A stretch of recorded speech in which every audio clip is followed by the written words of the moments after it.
जय हिंद साथियों, स्वागत है आपका self study classes with Sumit Jain YouTube channel और दोस्तों ऐप में। दोस्तों बहुत सारे स्टूडेंट को ऐप डाउनलोड नहीं करते बन रहा है या फिर कर भी लिया है तो कोर्स भी नहीं देख पा रहे हैं। तो मैं आज उनको बता दूं कि ये जो सेल्फ स्टडी क्लासेस इस प्रकार से जब आप प्ले स्टोर से करते हैं तो ये आपका वेल जो है आइकन उसमें लगा हुआ है ना। तो इस प्रकार से सेल्फ स्टडी क्लासेस आपको सर्च करना है और ऐसे आइकन में आपको ऐप मिलने वाला है। ठीक है, तो दोस्तों हम देखें कि प्ले स्टोर में आपको इस प्रकार से दिखेगा ये सेल्फ स्टडी क्लासेस। ठीक है, ये प्ले स्टोर में आपको सेल्फ स्टडी क्लासेस का ऐप दिखने वाला है। ठीक है, ये इमेज उसमें डली है, ये आइकन, ये लोगो उसमें डला है। ठीक है, अब दोस्तों इसको इंस्टॉल करना है, यहां से आप इंस्टॉल करेंगे।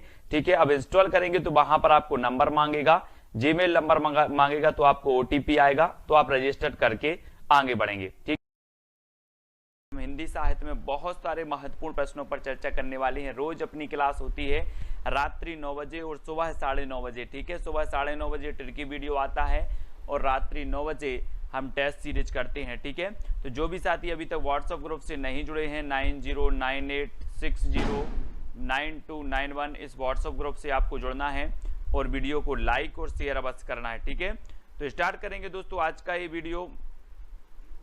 आंसू काव्य के रचनाकार कौन है? आंसू के बताना है आपको। सुमित्रा नंदन पंत हैं, सूर्यकांत त्रिपाठी निराला साहब हैं, या फिर जयशंकर प्रसाद या मैत्रीशरण गुप्त जी हैं। तो आपका राइट आंसर क्या हो जाएगा? आंसू काव्य की रचनाकार बताना है, यानी कि 130 का उत्तर बताना है। और बिल्कुल सही आंसर होगा कौन सा? जयशंकर प्रसाद, है ना। आंसू काव्य जो है वो किसका है? जयशंकर प्रसाद जी का है। और ये छायावाद के क्या माने जाते हैं? मधुराज यादव जी भी ज्वाइन बटन से जुड़ चुके हैं, धन्यवाद, है ना। आंसू काव्य के जो रचनाकार हैं जयशंकर प्रसाद हैं, और सुमित्रा नंदन पंत जी, सूर्यकांत त्रिपाठी निराला जी, ये तीनों ही छायावाद के आधार स्तंभ हैं। मैथिली शरण दोस्तों आपको पता है कि ये जो है राष्ट्र कवि हैं। दद्दा इनका उपनाम है ना। दद्दा और मधोप ये तो मैं कई बार बता चुका हूं, आपको रट भी गया होगा। ठीक है, और आंसू काव्य के रचनाकार हैं जयशंकर प्रसाद, और छायावाद के प्रवर्तक भी इलाचंद्र जोशी ने इन्हें माना है। ठीक है, तो ये चीज भी आपको याद रखनी है। अगला क्वेश्चन आपको बताना है, चंदन विष व्यापत नहीं लिपटे रहत भुजंग प्रस्तुत पंक्ति के रचयिता कौन है? सूरदास जी हैं, बिहारी हैं, कबीर हैं, या फिर रहीम हैं। चंदन विष व्यापत नहीं लिपटे रहत भुजंग, इस पंक्ति के रचयिता बताने हमें यहां पर। तो उत्तर क्या हो जाएगा? ज्वाइन बटन पर जाएं, आप ज्वाइन बटन पर क्लिक करें कुरैशी जी, है ना। और वहां पर आपको प्लान दिया होगा, आप प्लान देख लें, सिल्वर, गोल्ड और डायमंड, है ना। फिर आपको उसमें से आप किससे पेमेंट कर रहे हैं, पेमेंट का जो है विवरण भरना होता है। तो ज्वाइन बटन पर सबसे पहले तो क्लिक करना होता है। ठीक है, फिर आपको आगे की प्रोसेस करनी होती है। हाँ, आज तार सप्तक का जो वीडियो था उसमें कुछ प्रॉब्लम हो गई थी, और रहीम यानी कि कल आपका तार सप्तक का वीडियो आ जाएगा। और यहाँ पर चंदन विष व्यापत नहीं, ये किसकी है? रहीम की है, यानी डी नंबर आपका बिल्कुल सही हो जाएगा, डी नंबर। ठीक है, अगला बताना, अमीय हलाहल मद भरे सेत श्याम रतनार जियत मरत झुक झुक परत जेहि चितबत एक बार, ये पंक्ति किसकी है? ये पंक्ति बतानी है आपको, किसकी है?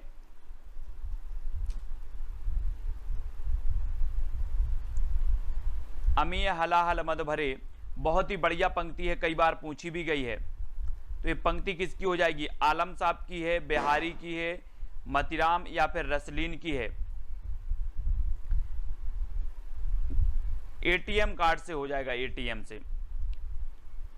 और प्रश्न क्रमांक आपको पता है, अमीय हलाहल मद भरे यानी कि रसलीन, रसलीन यानी कि जो बी नंबर है वो आपका बिल्कुल सही हो जाएगा।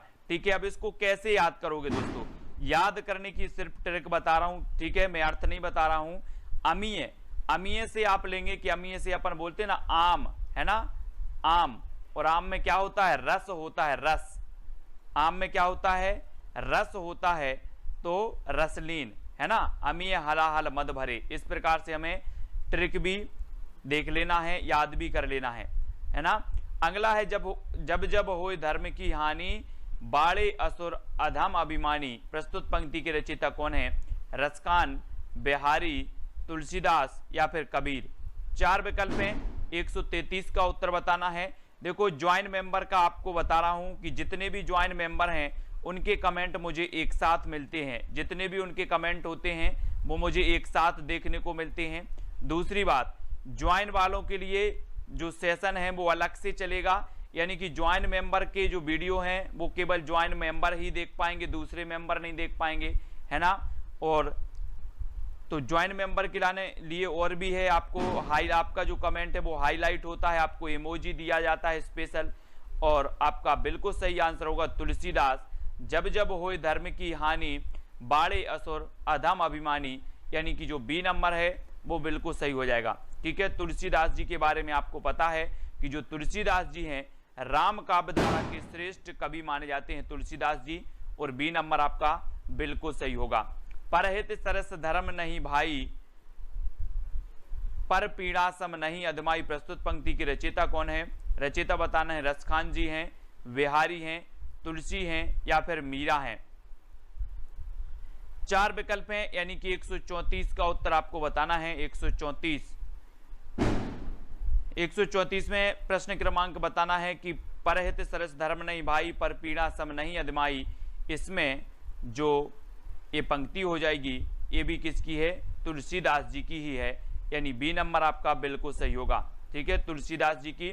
हिंदी साहित्य के आरंभिक काल को आचार्य रामचंद्र शुक्ल ने क्या कहा है? आदि काल कह दिया, वीर गाथा, चारण काल, सिद्ध सामंत काल, क्या कह दिया है? और दोस्तों जो विवेक शंकर की बुक मैंने आपको बताई थी वो अवेलेबल हो गई है ऑनलाइन, है ना। ऑनलाइन जो है अवेलेबल है, तो ऑनलाइन आप लोग खरीद सकते हैं किसकी? विवेक शंकर की बुक को। ठीक है, तो हिंदी साहित्य के आरंभिक काल को आचार्य रामचंद्र शुक्ल ने जो नाम दिया वो नाम दिया वीरगाथा काल। आदि काल जो नाम दिया गया हजारी प्रसाद द्वारा, चारण काल जो नाम दिया गया राम कुमार वर्मा ग्रियर्सन द्वारा, और सिद्ध सामंत काल राहुल सांकृत्यायन द्वारा दिया गया। ठीक है, तो हिंदी साहित्य के आरंभिक काल को आचार्य रामचंद्र शुक्ल ने कहा है, तो वीरगाथा काल यानी कि जो सी नंबर है वो बिल्कुल सही हो जाएगा। ठीक है, सी नंबर। और अगला है वीरगाथा काल का कवि कौन सा नहीं है? अब वीरगाथा काल के कवि तो आप सभी को पता है, सारे कवि पता हैं। आप गणपति शालिभद्र सूरी से लेकर आप चंद्रबरदाई तक सारे के सारे कवि आपको पता है, और आपका बिल्कुल सही आंसर क्या हो जाएगा? वीरगाथा काल के जो कवि नहीं है, जैसे आपने पढ़ा था कि जो नामदेव है, नामदेव ये भक्ति काल के माने जाते हैं, मधुकर हैं, जगनेक हैं, यानी कि आपका उत्तर बी नंबर बिल्कुल सही हो जाएगा। ठीक है, बी नंबर बिल्कुल सही होगा। तो नामदेव ये वीरगाथा काल के कवि नहीं है, और बी नंबर बिल्कुल सही है। और अगला क्वेश्चन आपकी स्क्रीन पर है कि वीरगाथा काल के सर्वश्रेष्ठ कवि कौन माने जाते हैं? वीरगाथा काल के सर्वश्रेष्ठ कवि चंद्रबरदाई, जगनेक, दलपति विजय या फिर विद्यापति, कौन माने जाते हैं? सर्वश्रेष्ठ बताना है यहाँ पर। और दलपति विजय, इनकी एक खुमाण रासो रचना है, कौन सी है? खुमाण रासो, खुमाण रासो है। जगनेक की तो आला खंड आपको पता है। ठीक है, परमाल रासो जिसे कहा जाता है। विद्यापति की 3 प्रमुख रचनाएं कौन सी हैं? पदलता, पताका। चंद्रबरदाई की तो पृथ्वीराज रासो आपको पता ही है। ठीक है, तो वीरगाथा काल की सर्वश्रेष्ठ जो रचना मानी जाती है, वो कवि माने जाते हैं, वो चंद्रबरदाई माने जाते हैं, यानी आपका उत्तर होगा ए नंबर। और चंद्रबरदाई का जो महाकाव्य है वो कौन सा है? पृथ्वीराज रासो है। ठीक है, और ये हिंदी का प्रथम महाकाव्य है, चंद्रबरदाई हिंदी के प्रथम महाकवि हैं, है ना। तो ए नंबर आपका बिल्कुल सही होगा। और अगला क्वेश्चन है पृथ्वीराज रासो की रचनाकार कौन है? दोस्तों पृथ्वीराज रासो के रचनाकार तो अधिकांश लोगों को पता है ना। जयदेव हैं, जगनेक हैं, चंद्रबरदाई हैं, विद्यापति हैं। ये 4 विकल्प हैं, और 4 में से आपको पता है कि पृथ्वीराज रासो चंद्रबरदाई जी का ग्रंथ है ना। और बी नंबर आपका बिल्कुल सही हो जाएगा। अधिकांश लोगों को पता है, लेकिन आपसे पूछा जाता है दोस्तों कि कबीर की भाषा क्या थी? कबीर की भाषा क्या थी ये बतानी है। ब्रज थी, कन्नौजी थी, खड़ी थी या फिर सादुकड़ी थी? कौन सी थी? कबीरदास की जो भाषा थी वो भाषा कौन सी थी? यानी कि प्रश्न क्रमांक 139 का उत्तर बताना है। और दोस्तों ये सादुकड़ी भाषा किसने कहा है? कबीरदास की भाषा को सादुक्कड़ी भाषा किसने कहा है? कबीरदास जी की जो भाषा मानी जाती है वो सादुक्कड़ी मानी जाती है, लेकिन इसे सादुक्कड़ी किसने कहा? प्रश्न क्रमांक 139 का आपका उत्तर बताना है। सादुक्कड़ी इसे किसने कहा है? आपको ही उसका चयन करना है और बताना है। तब आपका बिल्कुल सही आंसर क्या होगा? नयन जो देखा कमल सा निर्मल नीर शरीर, हसत जो देखा हंसबा दसन ज्योति नगहीर। ये पंक्ति किसकी है? बहुत ही बढ़िया पंक्ति है। ये पंक्ति आपको बतानी है तुलसीदास जी की है, जायसी की है, जयशंकर प्रसाद जी की या कबीरदास जी। बहुत ही बढ़िया पंक्ति है, आपको बताना है। नयन जो देखा कमल सा निर्मल नीर शरीर, हसत जो देखा हंसबा दसन ज्योति नगहीर। हाँ, वेरी गुड। शुक्ल जी ने सादुक्कड़ी भाषा कहा है, बिल्कुल याद रख लेना है। हमने पढ़ा था कि पंचमेल खिचड़ी कहा था किसने? श्याम सुंदर दास ने। कबीर की भाषा को पंचमेल खिचड़ी। सादुक्कड़ी कहा रामचंद्र शुक्ल ने, ठीक है। बाणी का डिक्टेटर कहा हजारी प्रसाद द्विवेदी ने। ये क्वेश्चन हमेशा पूछे जाते हैं और यहां पर आपका सही उत्तर होगा जायसी, ठीक है। जायसी यानी कि जो सी नंबर है वो बिल्कुल सही है, जायसी बिल्कुल सही हो जाएगा। नयन जो देखा कमल सा निर्मल नीर शरीर, हसत जो देखा हंसबा दसन ज्योति नगहीर, जायसी जी की पंक्ति है। और जायसी जी का एक काव्य है, कौन सा काव्य है दोस्तों? कौन सा है? पद्मावत, है ना, पद्मावत है। और पद्मावत इनका श्रेष्ठ महाकाव्य और हिंदी का प्रथम प्रमाणिक महाकाव्य भी माना जाता है पद्मावत, ठीक है। तो याद रखना है। शिवा बावनी के रचनाकार कौन माने जाते हैं? शिवा बावनी, पद्माकर, केशवदास, भूषण या फिर जगनेक। प्रश्न क्रमांक 141 का उत्तर हमें बताना है।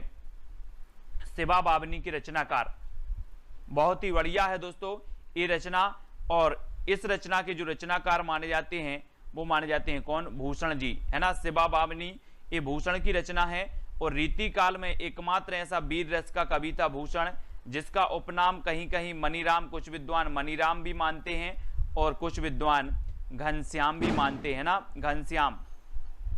तो कुछ घनश्याम तो कुछ मनीराम, है ना। तो ये शिवा बावनी की रचनाकार भूषण जी माने जाते हैं, यानी बी नंबर आपका बिल्कुल सही हो जाएगा। छत्रसाल दशक भी इन्हीं की रचना है, भूषण जी की। नर की और नर नील की गति ये की कर जोए, जे तो नीचे हे चले ते तो ऊंचो होए। इस पंक्ति के जो रचयिता हैं वो कौन है? और आपको पता है दोस्तों, वो कवि रीति सिद्ध काव्यधारा का कवि है ना, रीति सिद्ध काव्यधारा का कवि है। और उसकी एक रचना है बिहारी सतसई, है ना, बिहारी सतसई। और विश्व में सबसे ज्यादा यानी कि दूसरे नंबर पर जो सबसे ज्यादा टीका लिखी गई वो बिहारी सतसई की लिखी गई, ठीक है। तो ये चीज आपको याद रख लेना है। और बिहारी सतसई में 713 दोहे मिलते हैं कहीं कहीं और 719 दोहे भी मिलते हैं। और नर की और नर नील की ये जो पंक्ति है वो बिहारी लाल की है। बिहारी यानी कि जो आपका सी नंबर है वो बिल्कुल सही हो जाएगा, ठीक है। सी नंबर आपका सही हो जाएगा। अगला आपको बताना है कि सकीबे मुझसे कहकर जाते, प्रस्तुत पंक्तियों के रचयिता कौन है? सकीबे मुझसे कहकर जाते अज्ञेय की है ना, हरियोध की है, या फिर मैथिली शरण गुप्त की, या फिर जयशंकर प्रसाद। दोस्तों आपने यशोधरा खंड काव्य पढ़ा होगा। यशोधरा खंड काव्य होते हुए भी ये महाकाव्य की श्रेणी में आता है, लेकिन ये खंड काव्य है यशोधरा। और यशोधरा में हम पंक्ति पढ़ते हैं कि सखी बे मुझसे कहकर जाते, सखी बे मुझसे कहकर जाते। और आपकी जो विकल्प नंबर होगा क्या होगा? बी नंबर, यानी मैथिली शरण गुप्त। याद रख लेना, मैथिली शरण गुप्त जी की ये पंक्ति है। और गुप्त जी का उपनाम मैं आपको हमेशा रटवा रहा हूं, मधोप और दद्दा, दद्दा भी इन्हें कहा जाता था। जयशंकर प्रसाद को क्या कहा जाता था? कलाधर, है ना। और ये दोस्तों अयोध्या से उपाध्याय हरियोध, हरियोध इनका अयोध्या से उपाध्याय का उपनाम है। अज्ञेय, सच्चिदानंद, हीरानंद, बादशाह इनका उपनाम है, ठीक है। तो ये उपनाम का वीडियो मैंने आपको दिया है, ट्रिकी वीडियो दिया है, तो वो ट्रिकी वीडियो भी आपको देख लेना है। उपनाम वाला, कवियों के उपनाम हमेशा पूछे जाते हैं। हिंदी कविता को छंदों की परिधि से मुक्त कराने वाले थे तो कौन थे? हिंदी कविता को छंदों की परिधि से मुक्त कराने वाले बताना है। और दोस्तों आपको पता होगा कि जो छंद मुक्त रचना थी निराला जी की, वो कौन सी थी? छंद मुक्त रचना वो कौन सी थी? छंद मुक्त रचना थी तो वो थी दोस्तों आपकी जूही की कली, है ना, जूही की कली, जूही की कली याद रख लेना है। ये छंद मुक्त रचना थी किसकी, निराला की। तो कविता को छंदों की परिधि से मुक्त कराने वाले हैं तो वो कौन है, निराला जी। और निराला जी के बारे में रक्षाबंधन की मैंने आपको कहानी ही बनाई थी। इन्होंने कहा था कि हम जैसे फक्कड़ को कौन भाई बनाएगा, सूर्यकांत त्रिपाठी निराला। सरोज स्मृति, इन्होंने लंबा शोक गीत लिखा है, सरोज स्मृति, ये भी आपको याद रखनी है, सूर्यकांत त्रिपाठी निराला। और दोस्तों इन्हें क्रांतिकारी कवि भी कहा जाता है निराला जी को, तो इनके बारे में याद रख लेना है निराला जी के बारे में। और तितली किसकी रचना है, तितली बतानी है, तितली किसकी रचना है, जयशंकर प्रसाद की, श्याम सुंदर दास, आचार्य रामचंद्र शुक्ल, आचार्य महावीर प्रसाद द्विवेदी। तो प्रश्न क्रमांक 145 तितली, बहुत ही बढ़िया है ये रचना।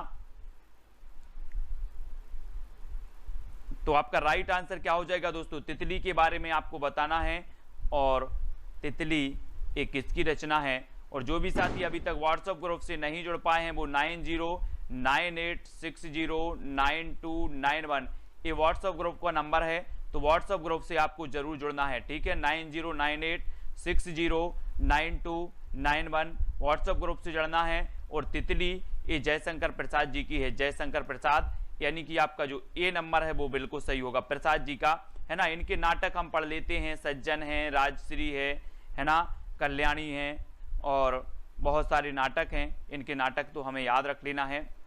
हाँ, कंकाल, तितली और इरावती, कंकाल, तितली और इरावती ये इनके उपन्यास हैं, बहुत बढ़िया। किसके उपन्यास हैं, ये उपन्यास हैं प्रसाद जी के, कंकाल, तितली और इरावती, इनको याद रखेंगे। और अतीत के चलचित्र के रचयिता कौन है, अतीत के चलचित्र,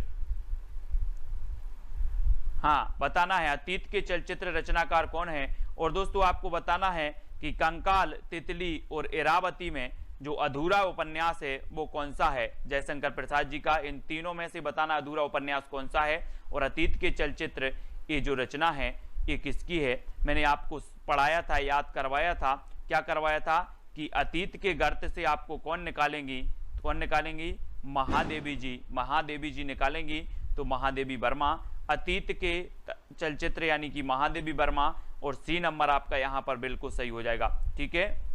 हाँ, इरावती अधूरा है, अंकुर जी वेरी गुड। इरावती क्या है, अधूरा उपन्यास है जयशंकर प्रसाद जी का, इरावती। तो इरावती को याद रखना है। और अगला क्वेश्चन है आपका, पल्लव की रचयिता कौन है, पल्लव, पल्लव बताना है दोस्तों। छायावाद का मैनिफेस्टो इसे कहा जाता है, छायावाद का घोषणा पत्र इसे कहा जाता है। पल्लव को एक कई बार रचना पूछी गई है। और सुमित्रानंदन ये पंत की है, निराला की है, जयशंकर प्रसाद की है, या फिर महादेवी वर्मा की है। तो आपका राइट आंसर क्या हो जाएगा, कमलेश पाल जी, पल्लव की रचयिता। और सभी लोग ज्वाइन मेंबर जरूर बनेंगे, ज्वाइन बटन को जरूर दोस्तों आपको क्या करना है, खरीदना है ना। और ज्वाइन मेंबर आप बन सकते हैं चैनल के, ठीक है। तो ज्वाइन मेंबर बने। और सुमित्रानंदन पंत की रचना है पल्लव, ठीक है। इनकी युगवाणी है, ग्राम्या है, ग्रंथि है, ठीक है। पंत की प्रकृति के चितेरे कवि इन्हें कहा जाता है, यानी कि आपका उत्तर होगा विकल्प नंबर ए नंबर आपका बिल्कुल सही हो जाएगा। और जो भी साथी व्हाट्सएप ग्रुप से नहीं जुड़े हैं वो प्लीज व्हाट्सएप और टेलीग्राम ग्रुप से जुड़ जाएं, जहां पर आपको जॉय सर निरंतर टेस्ट करवाते हैं, है ना, टेलीग्राम ग्रुप में। तो आपको व्हाट्सएप ग्रुप से जुड़ना है। व्हाट्सएप ग्रुप में मैंने आपको नंबर दे ही दिया है, 9098609291। इस नंबर पर आप करेंगे तो आपको लिंक मिल जाएगी तुरंत ही व्हाट्सएप और टेलीग्राम की। तो चिंतामणि के जो रचयिता माने जाते हैं वो कौन माने जाते हैं, चिंतामणि ये रामचंद्र शुक्ल जी का है, यानी कि जो सी नंबर है वो बिल्कुल सही है। और एक क्वेश्चन पूछा जाता है दोस्तों कि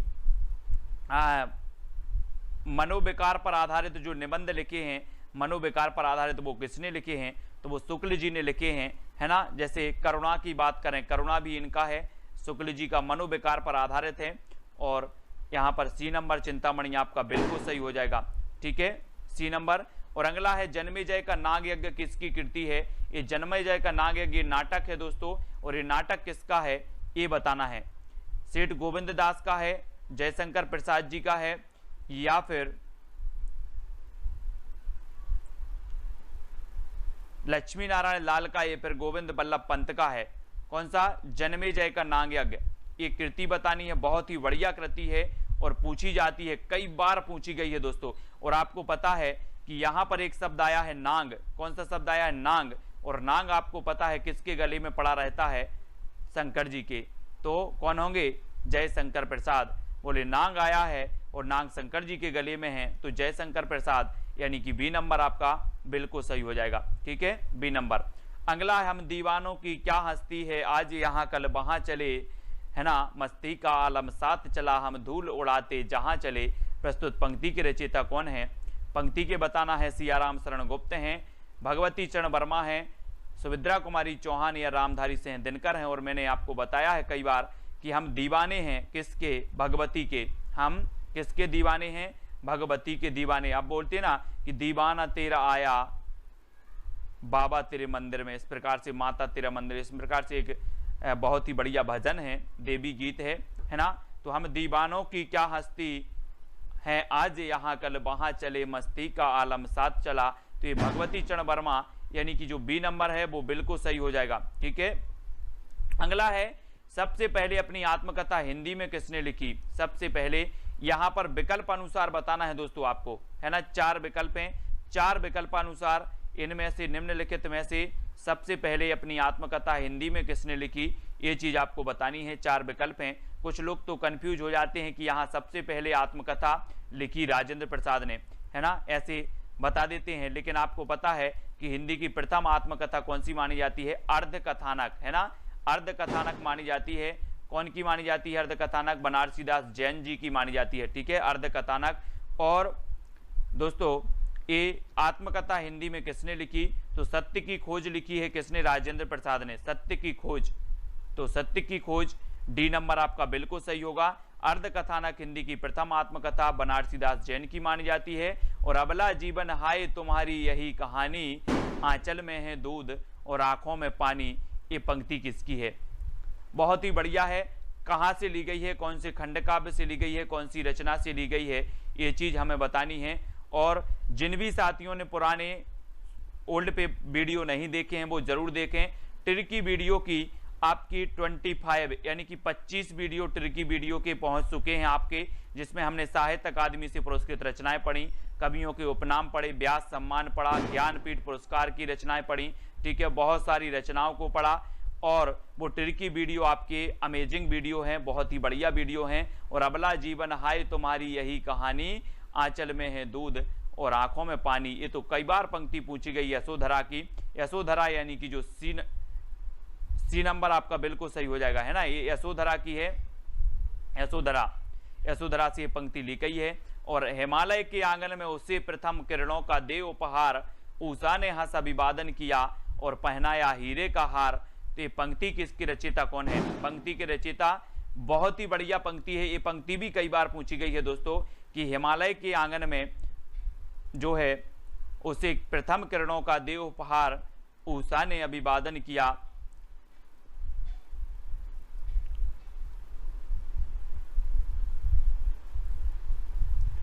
तो 153 और 153 का आपका बिल्कुल सही आंसर जो हो जाएगा वो हो जाएगा कौन सा? जयशंकर प्रसाद। हिमालय के आंगन में उषा प्रथम किरणों का दे उपहार। हिमालय आया है दोस्तों, हिमालय पर्वत, ऐसे ही कैलाश पर्वत था, हिमालय पर्वत, कैलाश पर्वत, है ना। और कैलाश पर्वत पे जाकर कौन बैठ गए थे? शंकर जी तपस्या करने बैठ गए थे। तो हिमालय पर्वत आ रही है, हिमालय की बात आ रही है, कैलाश पर्वत और हिमालय पर्वत ये पर्वत हैं। और जयशंकर जी, शंकर जी बैठ गए थे, तो ये शंकर जी प्रसाद, जयशंकर प्रसाद का होगा। आलवार भक्तों की संख्या बतानी है, यानी कि 154 का उत्तर बताना है दोस्तों। आपको पता है, मैंने आपको बताया था कि रामानंद के शिष्य 12, है ना। आलवार भक्तों की संख्या भी कितनी आप बता देना, है ना। और साकेत में जो आपके ग्रंथ है, साकेत में जो आपके सर्ग हैं वो भी आपके 12 हैं, है ना। और 12 बार बार आ रहा है, तो यहाँ पर भी बार आया है, बार को कर दो 12, तो क्या हो जाएगा? 12। आलवार भक्तों की संख्या 12, यानी कि बी नंबर बिल्कुल सही हो जाएगा। ठीक है, बार आया है और बार बार बार आ रहा है, और बार बार मतलब 12। ठीक है, 12 है आलवार भक्तों की संख्या। याद रखेंगे। भक्ति का सर्वप्रथम उल्लेख कहाँ मिलता है दोस्तों? भक्ति का वेदों में मिलता है, सूक्त में मिलता है, उपनिषद में मिलता है, या इनमें से कोई नहीं? कहां पर मिलता है भक्ति का सर्वप्रथम उल्लेख बताना है? और आपने तो वेद तो आपने पढ़े हैं, वेद 4 वेद होते हैं, ऋग्वेद सबसे प्राचीन वेद माना जाता है ना, सभी लोगों ने पढ़े हैं। और भक्ति का जो सर्वप्रथम उल्लेख मिलता है तो वो मिलता है उपनिषद में। कहाँ पर मिलता है? उपनिषद, यानी कि जो आपका बी नंबर है उपनिषद बिल्कुल सही हो जाएगा। भक्ति का उल्लेख मिलता है आपका उपनिषद में, ठीक है, बी नंबर बिल्कुल सही है। नेक्स्ट है संत काव्यधारा को ज्ञानाश्रयी किस विद्वान ने कहा है? बहुत ही बढ़िया प्रश्न है दोस्तों। आप सभी लोगों ने पढ़ा है कि संत काव्यधारा जो है, जिन्हें ज्ञानाश्रयी शाखा भी कहा जाता है, भक्ति काल की एक काव्यधारा है, ठीक है। और एक काव्यधारा को जो ज्ञानाश्रयी शाखा कहा है तो वो किसने कहा है, ये चीज बतानी है। यानी कि प्रश्न क्रमांक 156 का उत्तर बताना है। 4 विकल्प हैं, 4 आलोचक हैं थे, और चारों में से आपका जो उत्तर जा रहा है वो क्या जा रहा है कि आचार्य रामचंद्र शुक्ल, इन्होंने ज्ञानाश्रयी शाखा कहा दोस्तों इसे, ठीक है। और ये नंबर आपका बिल्कुल सही होगा। संत काव्यधारा को ज्ञानाश्रयी कहने वाले जो विद्वान थे वो थे शुक्ल जी। संत शब्द को सतसाम्य किसने माना है? संत शब्द को सतसाम्य मानने वाले जो विद्वान थे वो कौन थे? डॉक्टर पीताम्बरनाथ बर्थवाल थे, आचार्य शुक्ल थे, डॉक्टर नगेंद्र थे, या परमेश्वर चतुर्वेदी थे? कौन थे संत शब्द को सतसाम्य मानने वाले? बहुत ही बढ़िया प्रश्न है। और संत शब्द को सतसाम्य मान लिया, और वो माना है किसने? परमेश्वर चतुर्वेदी ने सतसाम्य माना संत शब्द को। और दोस्तों हम क्या मान लेते हैं? संतों को परमेश्वर की उपमा दे देते हैं, और परमेश्वर चतुर्वेदी आपका डी नंबर बिल्कुल सही हो जाएगा, ठीक है, डी नंबर सही होगा। पीताम्बर, डॉक्टर पीताम्बरनाथ बर्थवाल के अनुसार गोरखनाथ के ग्रंथों की संख्या कितनी है? यानी कि 58। डॉक्टर पीताम्बरनाथ बर्थवाल के अनुसार गोरखनाथ के ग्रंथों की संख्या बतानी है। 12 है, 14 है, 13 है, या फिर 12 है। आपने पढ़ा होगा दोस्तों कि जो आपका नाथ पंथ था, नाथ पंथ, और नाथ पंथ के जो प्रवर्तक माने जाते हैं मतेंद्र नाथ माने जाते हैं, और प्रमुख जो माने जाते हैं गोरखनाथ माने जाते हैं मतेंद्र नाथ के।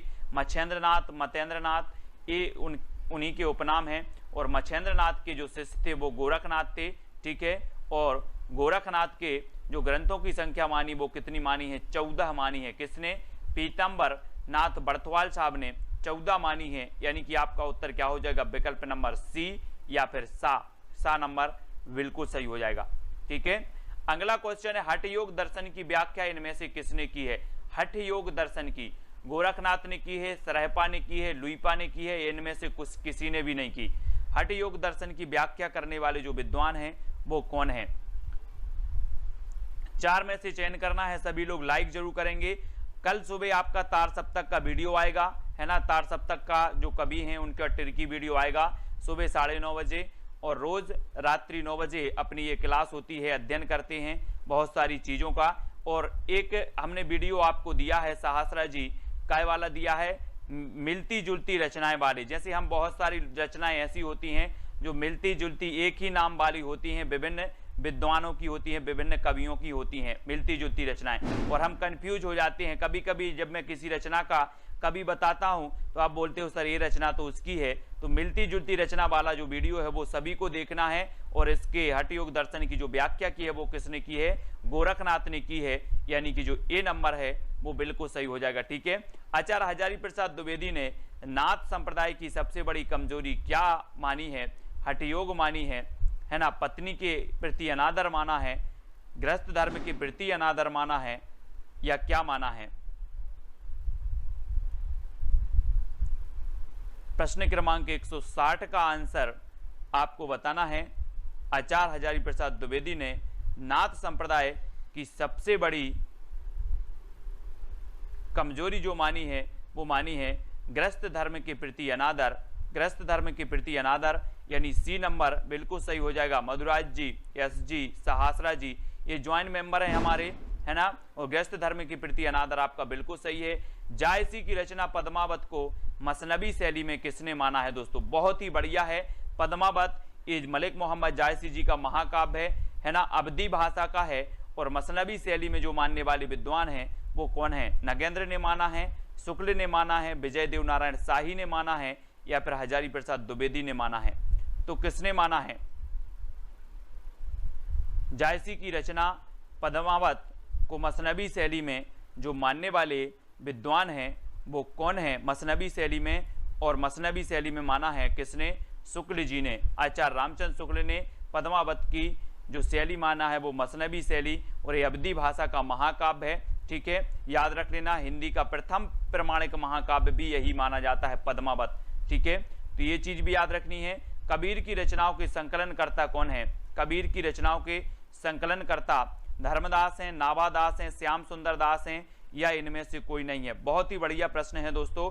और यहाँ पर आप हम पढ़ते हैं कि जो नाभादास जी हैं, नाभादास जी, इनकी एक रचना है भक्तमाल, जो आपकी हमेशा पूछी जाती है, कई बार पूछी जाती है। ठीक है, भक्तमाल नाभादास की रचना है। और कबीर की रचनाओं के जो संकलनकर्ता माने जाते हैं वो कौन माने जाते हैं, धर्मदास। धर्मदास यानी कि आपका जो आ नंबर है वो बिल्कुल सही हो जाएगा। धर्मदास कबीर की रचनाओं के संकलनकर्ता माने जाते हैं। ए नंबर बिल्कुल सही है। किस प्रकार की भक्ति का संबंध विशिष्टाद्वैत से है, विशिष्टाद्वैत से बताना है। विशिष्टाद्वैत बाद के जो प्रवर्तक माने जाते हैं वो कौन माने जाते हैं दोस्तों, विशिष्ट हैं कौन, रामानुजाचार्य, रामानुजाचार्य माने जाते हैं, है ना, विशिष्टाद्वैत के और श्री संप्रदाय के। और मैंने संप्रदाय भी आपको याद करवाए हैं, दर्शन भी याद करवाए हैं, सिद्धांत भी याद करवाए हैं, तो वीडियो जरूर देख लेना। और किस प्रकार की भक्ति का संबंध विशिष्टाद्वैत से है, तो विशिष्टाद्वैत से जो संबंध है दोस्तों वो दास भाव, दास भाव यानी कि आपका बी नंबर है वो बिल्कुल सही हो जाएगा। और हम पढ़ लेते हैं कि दास भाव, है ना, दास भाव की जो भक्ति है, दास भाव की भक्ति, वो दास भाव की जो भक्ति है वो तुलसीदास जी की है ना, तुलसीदास जी की है। और सखा भाव की जो भक्ति है, सखा भाव की, ये सूरदास जी की है। और माधुर भाव की जो भक्ति है वो मीराबाई की है। ये भक्तियां भी कई बार पूछी गई हैं, मीराबाई की माधुर, है ना, तुलसीदास की दास भाव और सूरदास की सखा भाव की, है ना। याद रखना, रीति मुक्त कवि कौन नहीं है, रीति मुक्त कवि बताना, रीति मुक्त, रीति सिद्ध और रीतिबद्ध, बिहारी, ठाकुर, बोधा या फिर घनानंद, इनमें से चार में से बताना है कि रीति मुक्त कवि कौन नहीं है। प्रश्न क्रमांक 164 है और 164 का आपका बिल्कुल सही है कि जो ठाकुर हैं, बोधा हैं, घनानंद हैं, ये तो सभी रीति मुक्त हैं, लेकिन बिहारी रीति सिद्ध काव्यधारा के कवि हैं। और यानी कि एक नंबर आपका बिल्कुल सही हो जाएगा, ए नंबर आपका बिल्कुल सही हो जाएगा। ठीक है, बिहारी जी। और रीति काल को कलाकाल किसने कहा है, बहुत ही बढ़िया प्रश्न है। कलाकाल जो कहने वाले हैं वो कौन है ना। श्रृंगार काल तो मैंने आपको बताया था कि विश्व में लोग श्रृंगार करते हैं, विश्व के लोग श्रृंगार करते हैं, तो विश्वनाथ त्रिपाठी ने श्रृंगार काल कहा, है ना। और दोस्तों जो कलाकाल कहा वो किसने कहा है, तो याद रख लेना है किसने कहा है, जल्दी बताओ। कलाकाल कहा है भागीरथ मिश्र ने, भागीरथ मिश्र, यानी कि जो आपका विकल्प नंबर बी है वो बिल्कुल सही होगा। ठीक है। और अलंकृत काल किसने कहा है, अलंकृत काल मिश्र बंधुओं ने, अलंकृत काल मिश्र बंधुओं ने, श्रृंगार काल विश्वनाथ ने, है ना। और कला काल कहा भागीरथ मिश्र ने, यानी कि जो बी नंबर है वो बिल्कुल सही हो जाएगा। ठीक है, मिश्र साहब ने, है ना, इसे कला काल कहा, बी नंबर बिल्कुल सही है, राइट आंसर है। और अगला क्वेश्चन है अखरावट किसकी रचना है, अखरावट, है ना, अखरावट बताना है, अखरावट, पद्मावत, ये रचनाएं हैं, तो वो रचनाएं किसकी हैं, है ना। और ये रचनाएं मानी जाती हैं दोस्तों किसकी, मलिक मोहम्मद जायसी साहब, जायसी यानी कि जो विकल्प नंबर एक आपका बिल्कुल सही हो जाएगा। और जायसी सूफी काव्यधारा के प्रमुख कवि माने जाते हैं और अखरावट इन्हीं की रचना है, ये चीज भी याद रखनी है। ठीक है, सूरदास जी कृष्ण काव्यधारा के प्रमुख, तुलसीदास जी राम काव्यधारा के प्रमुख, कबीर संत काव्यधारा के प्रमुख और जायसी सूफी काव्यधारा के प्रमुख, ये तीनों ही शाखाएं चली दोस्तों किसमें, भक्ति काल में। और अखरावट रचना आपसे पूछी गई तो अखरावट आपने बता दी कि सर ये तो जायसी जी की है, यानी कि ये नंबर आपका बिल्कुल सही हो जाएगा। अपनी रचना में समुद्र का वर्णन करने वाले एकमात्र कवि कौन है, बहुत ही बढ़िया प्रश्न है। अपनी रचनाओं में समुद्र का वर्णन करने वाले एकमात्र कवि कौन है, कबीरदास जी, तुलसीदास जी, जायसी या फिर सूरदास जी। मोस्ट इंपॉर्टेंट आईएमपी क्वेश्चन है प्रदीप जी, है ना, कंचन जी। प्रश्न क्रमांक 167 का जो उत्तर आपका सही होगा वो होगा जायसी। अपनी रचना में समुद्र का वर्णन करने वाले जो कवि माने जाते हैं वो माने जाते हैं जायसी। और बी नंबर आपका बिल्कुल सही हो जाएगा।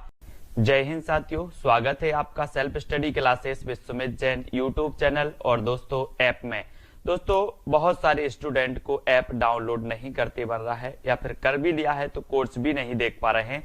तो मैं आज उनको बता दूं कि ये जो सेल्फ स्टडी क्लासेस है इस प्रकार से जब आप प्ले स्टोर से करते हैं तो ये आपका वेल जो है आइकन उसमें लगा हुआ है ना। तो इस प्रकार से सेल्फ स्टडी क्लासेस आपको सर्च करना है और ऐसे आइकन में आपको ऐप मिलने वाला है। ठीक है, तो दोस्तों हम देखें कि प्ले स्टोर में आपको इस प्रकार से दिखेगा ये सेल्फ स्टडी क्लासेस। ठीक है, ये प्ले स्टोर में आपको सेल्फ स्टडी क्लासेस का ऐप दिखने वाला है। ठीक है, ये इमेज उसमें डली है, ये आइकन, ये लोगो उसमें डला है। ठीक है, अब दोस्तों इसको इंस्टॉल करना है, यहां से आप इंस्टॉल करेंगे। ठीक है, अब इंस्टॉल करेंगे तो वहां पर आपको नंबर मांगेगा, जीमेल नंबर मांगेगा, तो आपको ओटीपी आएगा, तो आप रजिस्टर करके आगे बढ़ेंगे। ठीक